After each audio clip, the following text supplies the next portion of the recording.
Oke ya teman-teman, di sini kita sharing ya. Jadi di sini ada kasus beberapa kali ya kita menemukan di saat seseorang melakukan pergantian atau perbaikan injektor. Nah, di depan kita sini ada injektor Kobelco ya. Ini sebagai contoh saja ya teman-teman. Ini kasusnya beda. Jadi kasus yang kita akan ceritakan pengalaman adalah kepercayaan perbaikan ya teman-teman. Di tempat kita insya Allah adalah kepercayaan yang kita pegang ya teman-teman. Di sini yang saya akan uraikan adalah beberapa bengkel yang nakal ya teman-teman. Mungkin dia nakal, mungkin mencari keuntungan lebih. Nah, jadi untuk injektor kita memang harus hati-hati memilih bengkel untuk mempercayakan sesuatu yang akan kita lakukan perbaikan seperti injektor ya. Karena injektor itu ya teman-teman sangat mahal ya untuk perbaikannya. Oke teman-teman. Jadi kasusnya yang kita akan sharing adalah saat melakukan perbaikan kita tidak di apa itu ya teman-teman, di saat perbaikan orang itu tidak jujur saat melakukan perbaikan injektor kita. Nah, di situ kita sangat miris ya teman-teman mendengar, karena dia hampir habis uang untuk perbaikan 10 juta lebih. Nah, di sini kasusnya ya teman-teman. Anggap saja ini yang saya pegang ini adalah kasusnya. Maka itulah gambarannya, ceritanya ya teman-teman. Di saat kita pengecekan atau dia mengecek, ternyata yang rusak itu cuma satu ya teman-teman, injektor. Dia bilang semuanya. Nah, otomatis kan dia akan perbaiki satu saja, yang tiga ini menjadi mungkin dia servis saja, tapi dia bilang melakukan pergantian.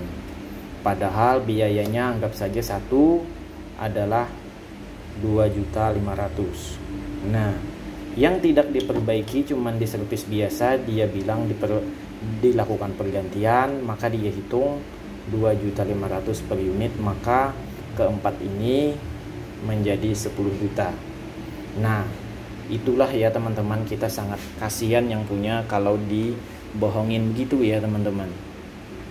Ini maka itu kasusnya sangat berat untuk yang punya ya. Kan kalau dia 2.500.000, masa dia harus membayar 10 juta yang tidak dilakukan pergantian. Nah, di situ juga teman-teman kita sering mendapatkan kasus injektor masuk ke tempat kita. Dia bilang ini kenapa injektornya sudah dilakukan pergantian, semua valve set dan nozzle. Nah, di saat kita pengecekan, ujung nozzle-nya ini memang diganti.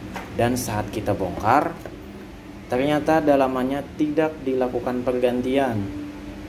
Nah, jadi kasusnya itu di saat dia sudah bilangnya dikalibrasi pergantian valve set dan nozzle, tetapi di saat pemasangan mobilnya cuman sedikit saja perubahannya ya teman-teman.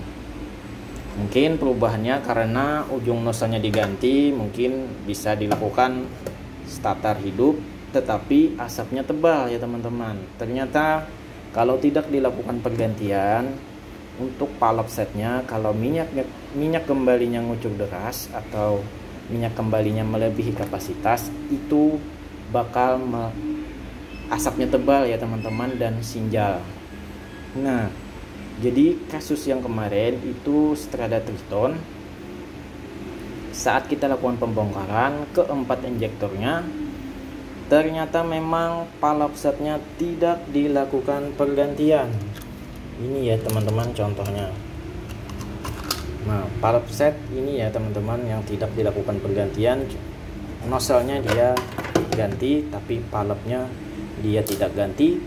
Bilang ke yang punya, dia ganti. Nah, itu kan teman-teman tidak bagus ya cara bengkel begitu. Nah, itu biasanya bengkel-bengkel nakal yang ingin mencari keuntungan lebih. Di tempat kita insya Allah tidak ya teman-teman. Kalau di tempat kita Mana yang rusak, itulah yang fokus kita perbaiki. Yang bisa diperbaiki akan kita riset ulang dan kita cari mana yang paling minim biayanya. Itu ya prinsip di bengkel kita. Jadi teman-teman, kami di sini mungkin tidak bilang bengkel kami 100% murni bagus ya teman-teman, pasti kita ada keliru juga. Tetapi insya Allah kami tidak akan berbohong pada klien kita. Itulah teman-teman prinsip kita. Maka kita di sini merasakan juga ya teman-teman, kalau perbaikan suatu alat itu pasti menguras uang ya. Jadi itulah kita prinsip tidak akan berbohong. Bagaimana cara? Kalau teman-teman mau perbaikan, kita akan cari seminim mungkin biayanya untuk perbaikan.